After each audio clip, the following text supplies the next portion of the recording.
اور یاد کرو جب کہ ہم نے کہا فرشتوں سے سجدہ کرو سب کے سب آدم کو، ان سب نے سجدہ کیا سوائے ابلیس کے۔ تعظیم اگر ہے تو آدم خاکی کی نہیں ہے، اس کے اندر میری روح اس کی ہے، وہ جن تھا، بس اس نے سرکشی کی اپنے رب کے حکم سے۔ فرشتے کی شان یہ نہیں ہے، وہ اللہ کے کسی حکم کی سرتابی نہیں کرتا، لیکن یہ عزازیل جو جن تھا علم اور عبادت دونوں کے اعتبار سے بہت بلند ہو گیا تھا۔ ابلیس اس کا صفاتی نام ہے اب، اور تکبر کیا، استکبار کیا، اشارہ اس درخت کے قریب مت جانا، تو پھسلا دیا ان دونوں کو شیطان نے، تو اللہ نے ان کی توبہ قبول کر لی۔ حضور کی ایک حدیث ہے، تو جو کوئی میری ہدایت کی پیروی کرے گا اس کے لیے نہ خوف ہوگا اور نہ وہ حزن سے دوچار ہوگے۔ اسجدوا لآدم فسجدوا الا ابلیس، اور یاد کرو جب کہ ہم نے کہا فرشتوں سے سجدہ کرو سب کے سب آدم کو، جھک جاؤ آدم کے سامنے، فسجدوا ان سب نے سجدہ کیا، الا ابلیس سوائے ابلیس کے۔ پہلی بات تو یہ سمجھیے کہ تمام ملائکہ کے سجدے کی ضرورت کیا تھی؟ کیا یہ صرف تعظیماً تھا؟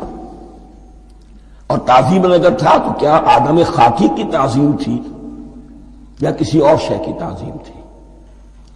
مکی صورتوں میں یہ بات دو جگہ واضح کی گئی ہے، فَإِذَا سَوَّيْتُهُ وَنَفَخْتُ فِيهِ مِن رُوحِي فَقَعُوا لَهُ سَاجِدِينَ، جب میں اس آدم کی تخلیق مکمل کر لوں اور اس میں اپنی روح میں سے پھونک دوں تب گر پڑنا اس کے سامنے سجدے میں۔ تعظیم اگر ہے تو آدم خاکی کی نہیں ہے، اس کے اندر جو ڈیوائن ایلیمنٹ ہے، جو ڈیوائن سپارک ہے، جو روح ربانی ہے، میری روح اس کی ہے۔ اور نمبر دو، اس کی حکمت کیا ہے، علت کیا ہے، غرض و غایت کیا ہے؟ جیسا کہ میں نے عرض کیا، اس کائنات کی اس حکومت کے کارندے تو وہ ہیں،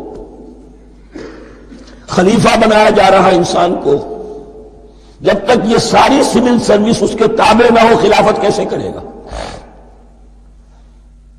دیکھیے میں جانا چاہتا ہوں، چوری کرنے کے لیے جانا چاہتا ہوں، راستے میں کتنے فیکٹرز ہوں گے، کتنے فزیکل فینومینا ہوں گے، میں چلنا چاہتا ہوں، میں زمین کو دھکیلتا ہوں، زمین مجھے دھکیلتی ہے، زمین مجھے نہ دھکیلے تو میں کیسے چلوں گا؟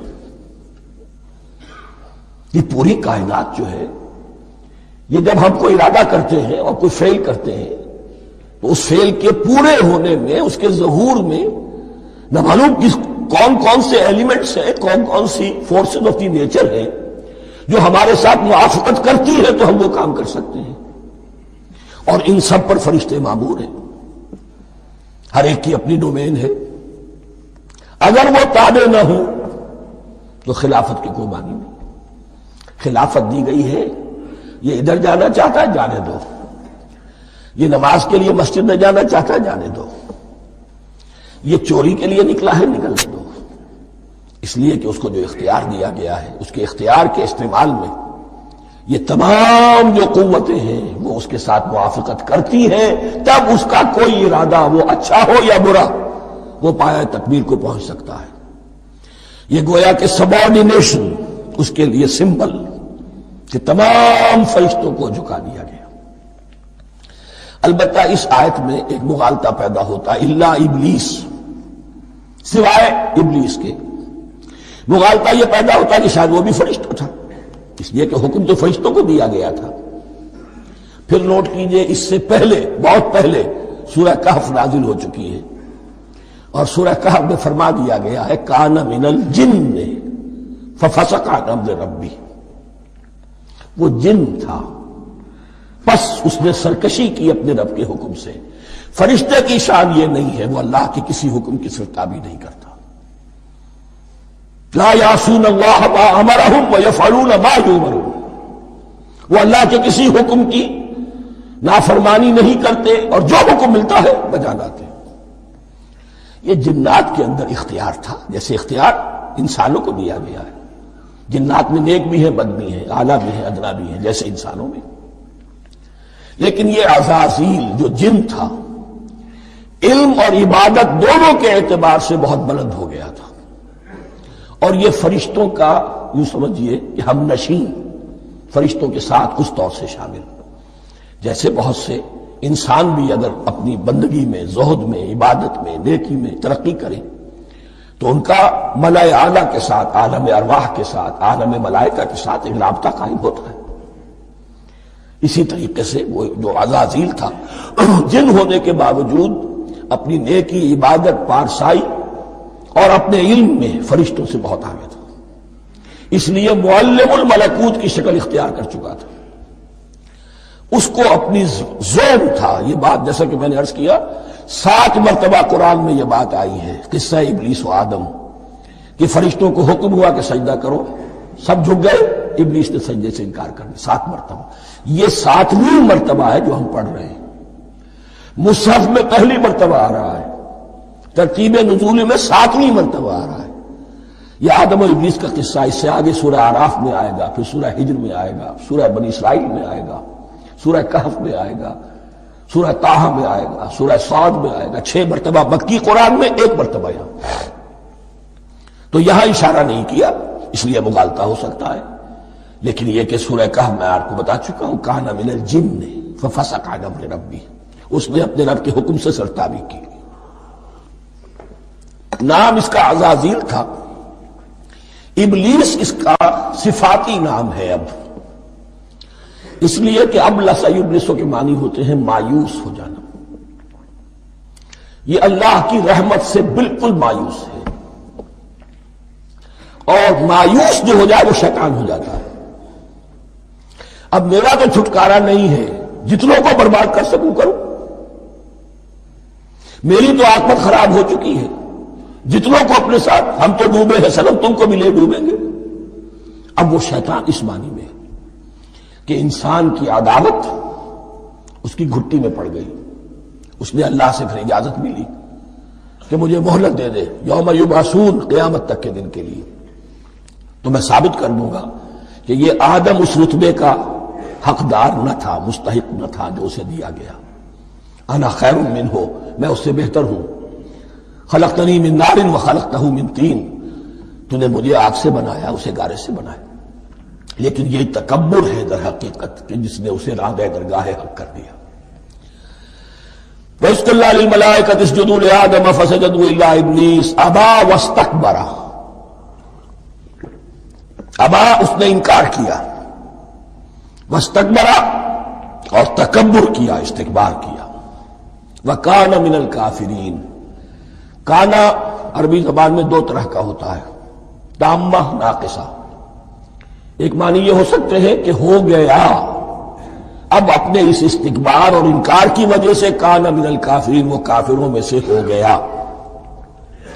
ایک کانا تامہ ہوتا تھا ہی کافروں میں سے، یعنی اس کے اندر سرکشی چھپی ہوئی تھی، اب ظاہر ہو گئی۔ یہ معاملہ ہوتا ہے، کسی شخص کی بدنیتی اس کے اوپر پردے پڑے رہتے ہیں نیکی کے، زہد کے، کسی خاص وقت میں آ کر وہ ننگا ہو جاتا ہے، اور جو اس کے اندر تھا اصل اس کی حقیقت وہ سامنے آ جاتی ہے۔ اس کا امکان ہے، تو دونوں معنی اس کے ہو سکتے ہیں۔ وَقُلْنَا يَا آدَمُ اسْكُنْ أَنْتَ وَزَوْجُكَ الْجَنَّةَ، اور ہم نے کہا کہ اے آدم رہو تم اور تمہاری بیوی جنت میں۔ اب یہ جنت کون سی ہے؟ اکثر حضرات کے نام کے نزدیک یہ جنت کہیں آسمان ہی میں تھی، آسمان ہی میں حضرت آدم کی تخلیق ہوئی۔ البتہ یہ سب مانتے ہیں کہ ایک وہ جنت الفردوس جو ہے جس میں جانے کے بعد پھر واپس نکلنے کا کوئی امکان نہیں، یہ وہ جنت نہیں ہے جس میں کہ آخرت میں لوگوں کو جا کر داخل ہونا ہے، اس میں داخل ہونے والے کے نکلنے کا کوئی امکان نہیں۔ ایک رائے یہ بھی ہے، میرا رجحان اس رائے کی طرف ہے، تخلیق آدم اسی زمین پر ہوئی ہے، وہ جن مراحل سے گزری ہے تخلیق وہ ایک علیحدہ مسئلہ ہے۔ بایولوجی اور وحی دونوں اس پر متفق ہیں کہ مٹی سے، کرسٹ آف دی ارتھ سے انسان بنا ہے، اس پر اتفاق ہے، قرآن کا بھی اور بایولوجی کا بھی، جدید علم الحیوانات کا بھی، علم الحیات کا۔ سٹیجز کیا ہیں اس میں اختلاف ہو سکتا ہے، اس کو چھوڑ دیجئے، وہ اس وقت کا بحث نہیں۔ یہی کسی اونچے مقام پر کوئی سرسبز و شاداب علاقہ تھا جہاں حضرت آدم کو رکھا گیا، کہ جہاں ہر طرح کے میوے تھے، ہر شے، لا تظمأ فیہا ولا تضحیٰ، نہ اس میں بھوک لگے گی، نہ دھوپ تمہیں ستائے گی، ہر طرح کی چیز تمہیں فراہم ہے۔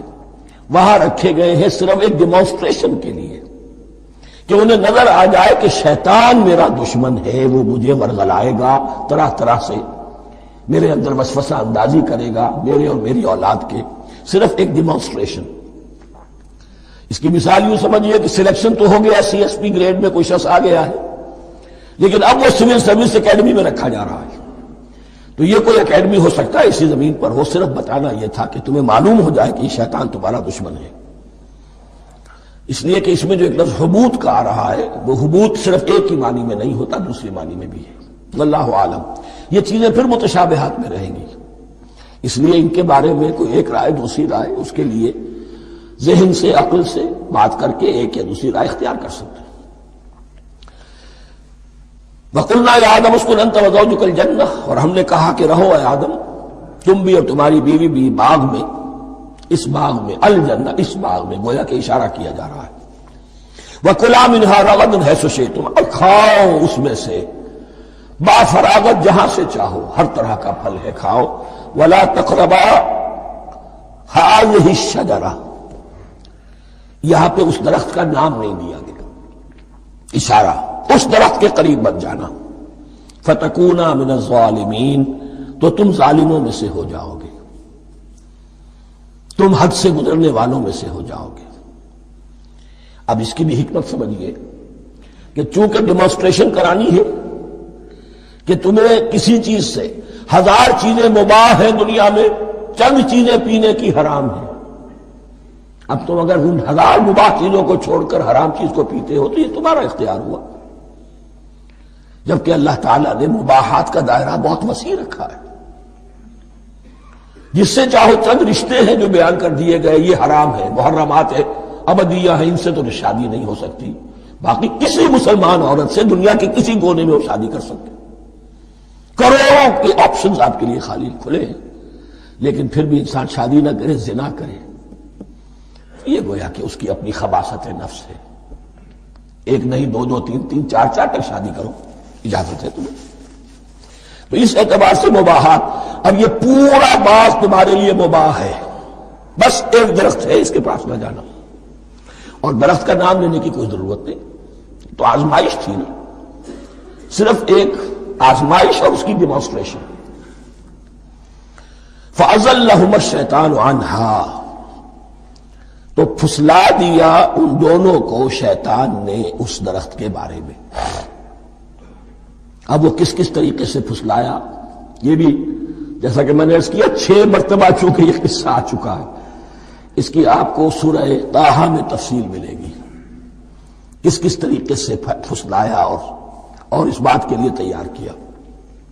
فَأَخْرَجَهُمَا مِمَّا كَانَا فِيهِ، تو نکلوا دیا ان دونوں کو اس کیفیت میں سے جس میں کہ وہ تھے. وہ کیفیت کہ نہ کوئی مشقت ہے، نہ کوئی محنت ہے، اور انسان کو ہر طرح کا اچھے سے اچھا پھل مل رہا ہے، تمام ضروریات فراہم ہیں، اور خاص کوئی حلہ جنت ہے جس کا کہ لباس بھی عطا کیا گیا ہے. لیکن ان کیفیات سے اب نکال کر، اب جسے آپ کہیں گے بٹر فیکٹس آف لائف، اچھا اب جاؤ، یہ ڈیمانسٹریشن کرنی تھی، ہو گئی. شیطان تمہارا دشمن ہے، تمہارا اور تمہاری نسل کا، شیطان لعین، اور وہ تمہیں پھسلائے گا جیسے آج پھسلایا ہے. تم آگاہ رہنا اس کی شرارتوں سے. ان الشیطان لکم عدو فاتخذوہ عدوا، یہ شیطان تمہارا دشمن ہے، اسے اپنا دشمن ہی سمجھو. لیکن یہ ہے کہ اگر کچھ لوگ اسے دوست بنا لیں، اس کے ایجنٹ بن جائیں، اس کے کارندے بن جائیں، یہ ان کا چوائس ہے جس کی سزا انہیں ملے گی. فَأَخْرَجَهُمَا مِمَّا كَانَا فِيهِ وَقُلْنَا اهْبِطُوا بَعْضُكُمْ لِبَعْضٍ عَدُوٌّ، اور ہم نے کہا اترو، تم سب ایک دوسرے کے دشمن ہوگے. اب یہ چونکہ جمع کا صیغہ آیا ہے، ایک دوسرے کے دشمن ہوگے، تو ایک دشمنی تو شیطان اور آدم اور ذریت آدم کی ہے، ایک اور دشمنی بھی ہے جو انسان میں مرد اور عورت کے مابین ہے. عورت بھی پھسلاتی ہے، غلط راستے پر ڈالتی ہے، مرد عورتوں کو گمراہ کرتے ہیں، عورتیں مردوں کو گمراہ کرتی ہیں.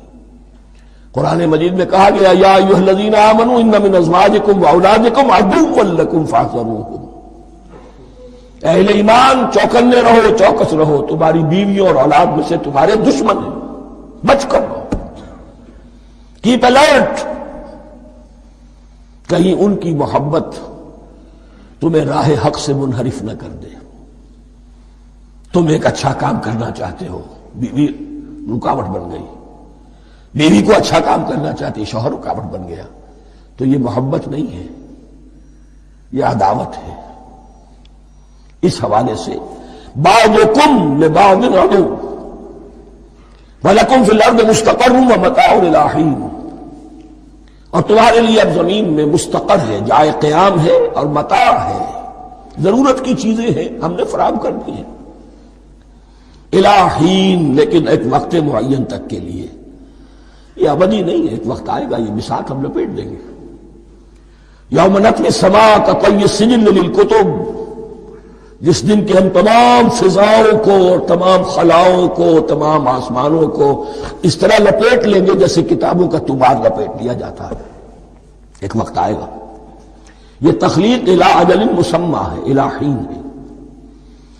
فتلقى آدم من ربہ کلمات فتاب علیہ، تو سیکھ لیے، حاصل کر لیے آدم نے اپنے رب سے کچھ کلمات، تو اللہ نے ان کی توبہ قبول کر لی۔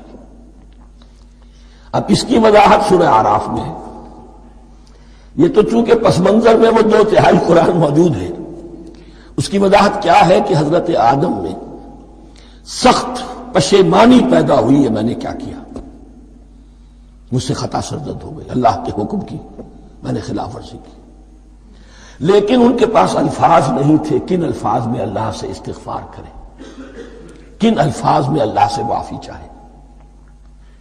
اللہ کی رحمت یہ ہوئی کہ اللہ نے الفاظ انہیں خود تلقین فرما دی، یہ اللہ کی شان رحیمی ہے۔ اصل شے جو ہے وہ انسان کے اندر گناہ پر ندامت کا پیدا ہو جانا ہے، یہ اصل توبہ ہے۔ علامہ اقبال نے جو بڑی اپنی آغاز عنفوان شباب میں جو اشعار کہے تھے، ان میں سے ایک شعر کو سن کر پھڑک اٹھے تھے اس وقت کے اساتذہ بھی، موتی سمجھ کے شان کریمی نے چن لیے قطرے جو تھے میرے عرق انفعال کے، انفعال کہتے ہیں شرمندگی کو، شرمندگی سے میری پیشانی پر جو پسینے کے قطرے نمودار ہو گئے، میرے پروردگار کو وہ اتنے عزیز ہوئے، اس نے انہیں موتی کی طرح چن لیا۔ موتی سمجھ کے شان کریمی نے چن لیے قطرے جو تھے میرے عرق انفعال کے، تو فتلقى آدم من ربہ کلمات، ان پر پچھتاوا ہوا، ندامت ہوئی، اللہ نے انہیں الفاظ، وہ الفاظ کیا تھے وہ سورہ اعراف میں ہیں، ربنا ظلمنا انفسنا وان لم تغفر لنا وترحمنا لنكونن من الخاسرین، اے اللہ ہم نے اپنی جانوں پر ظلم کیا ہے، اور اگر تو نے ہمیں بخش نہ دیا اور رحم نہ فرمایا تو ہم تو خسارہ والوں میں ہو جائیں گے، تباہ ہو جائیں گے، برباد ہو جائیں گے۔ یہی پر فوری تقابل موجود ہے۔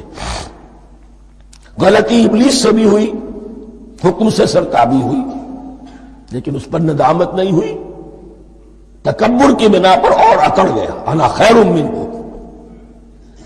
غلطی آدم سے بھی ہوئی، نافرمانی ہوئی، لیکن اس پر پشیمان ہوئے اور توبہ کی۔ وہ شیطنت ہے، یہ آدمیت ہے، ورنہ کوئی انسان گناہ سے اور معصیت سے مبرہ نہیں ہے۔ حضور کی ایک حدیث ہے، کل بنی آدم کلکم خطاؤون، کل بنی آدم خطاؤون وخیر الخطائین التوابون، آدم کے تمام اولاد، تمام انسان خطا کار ہیں، ان خطا کاروں میں بہتر وہ ہیں، اچھے وہ ہیں جو توبہ کرتے ہیں۔ تو یہاں حضرت آدم سے غلطی ہوئی، انہوں نے توبہ کی، پشیمانی ہوئی، ندامت ہوئی، اس نے کی اور اس پر جم گیا، اصرار کیا۔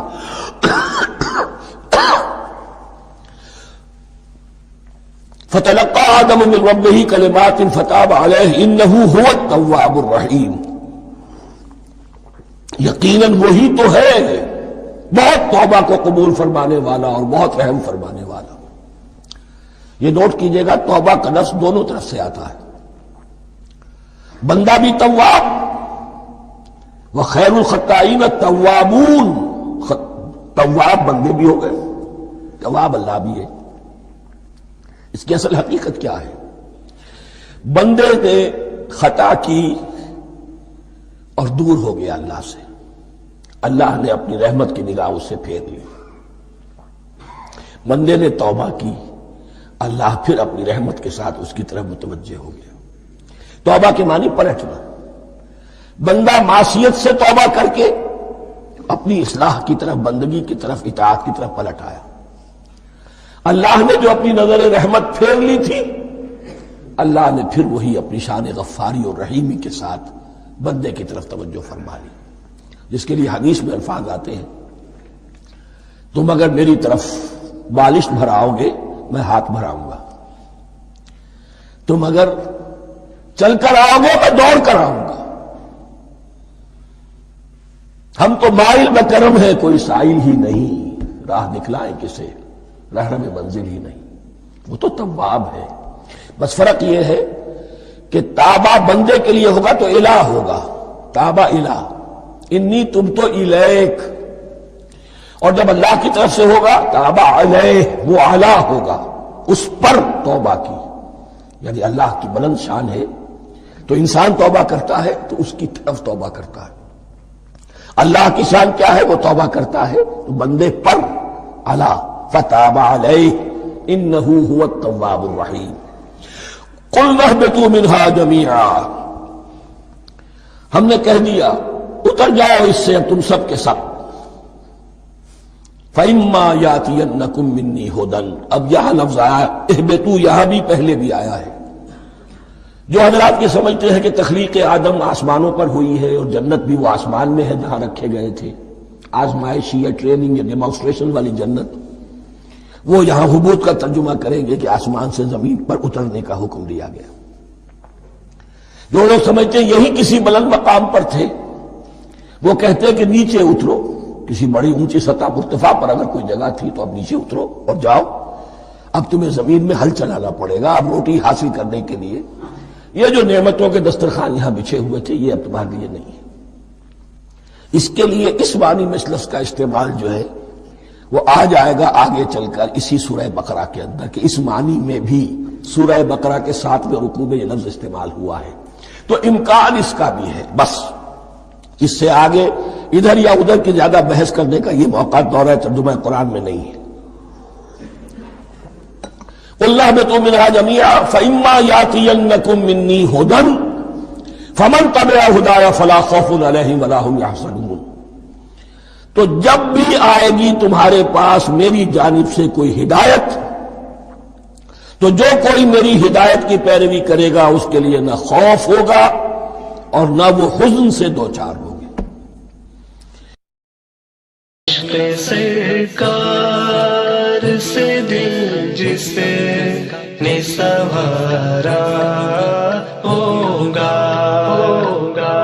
اس کی قسمت کا بلندی پہ ستارہ ہوگا، اس کی قسمت کا بلندی پہ ستارہ ہوگا۔